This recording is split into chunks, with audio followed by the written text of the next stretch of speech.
Hey guys, today I'm going to show you how to enable Google Auth in Supabase. Let's get started. First, go to supabase.com and log in your account. This action will lead you to your dashboard, where you will click on a project. In this new page containing your selected project, scroll down until you see this authentication section, where you will click on Explore Auth right here.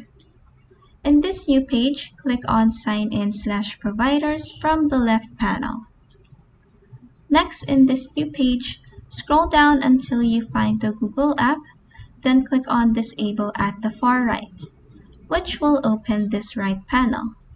Enable Auth by clicking on the first toggle up here, and then enter the client IDs and client secret, which you can all find in your Google Cloud Console.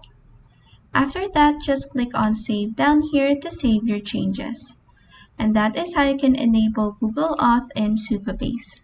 If this video helped you, please like and subscribe for more helpful tutorials.